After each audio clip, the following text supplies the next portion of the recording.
നമസ്കാരം, പ്രവാസി മലയാളിയിലേക്ക് സ്വാഗതം. ലോക ഫുട്ബോൾ പ്രേമികളെ ആവേശത്തിലാഴ്ത്തിക്കൊണ്ടാണ് അർജന്റീന ഫിഫ വേൾഡ് കപ്പ് ഉയർത്തിയത്. അങ്ങനെ ആഘോഷ ആരവങ്ങളിലാണ് ഇപ്പോൾ ലോക ഫുട്ബോൾ ആരാധകർ. എന്നാൽ ഖത്തർ അല്പം മാറ്റുരയ്ക്കുകയാണ്.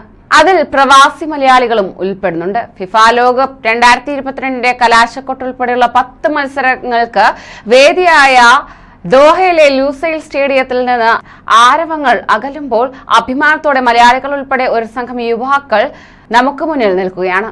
കോടാനുകോടി ജനങ്ങൾ മനോഹരമായ ഈ സ്റ്റേഡിയത്തിലേക്ക് മിഴിയൂന്നി കളി ആസ്വദിച്ചപ്പോൾ അത് യാഥാർത്ഥ്യമാക്കിയതിനു പിന്നിൽ മലയാളികൾ ഉൾപ്പെടുന്ന വലിയൊരു സംഘത്തിന്റെ കഠിനാധ്വാനമുണ്ടെന്ന് തന്നെ പറഞ്ഞുകൊള്ളട്ടെ.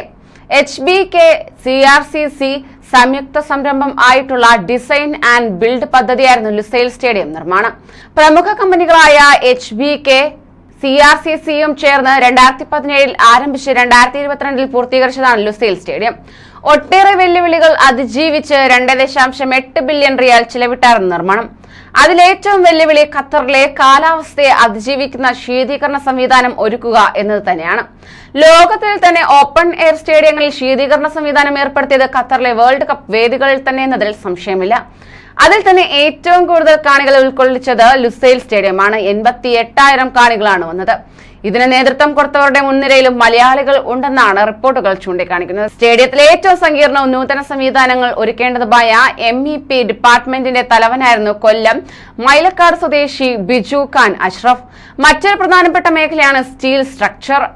ലോക പ്രശസ്തമായ ഈഫിൽ ടവറിനേക്കാൾ കൂടുതൽ സ്റ്റീൽ ഉപയോഗിച്ചിരിക്കുന്ന സ്റ്റേഡിയത്തിന്റെ senior structure engineer Jasim, procurement manager Ashwin Mathew, Thiruvananthapuram commerce വിഭാഗത്തിൽ നിന്നുള്ള സീനിയർ QSമാരായ തൃശൂർ സ്വദേശികൾ ഫഹദ്, അബ്ദുൽ മജീദ്, ഷമീർ ആറിൻപറമ്പിൽ, ക്വാളിറ്റി കോൺട്രാക്ടർ എറണാകുളം സ്വദേശി സാം എന്നിവരായിരുന്നു ഉൾപ്പെട്ടിരുന്നത്.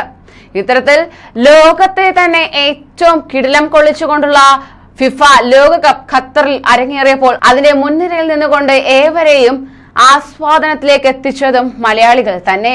അങ്ങനെ പ്രവാസ ലോകത്തിന്റെ മുതൽക്കൂട്ടായി മലയാളികൾ മാറുന്ന കാഴ്ചയാണ് കാണുവാൻ സാധിക്കുന്നത്. കൂടുതൽ പ്രവാസി വാർത്തകൾക്കായി ഈ ചാനൽ സബ്സ്ക്രൈബ് ചെയ്യൂ.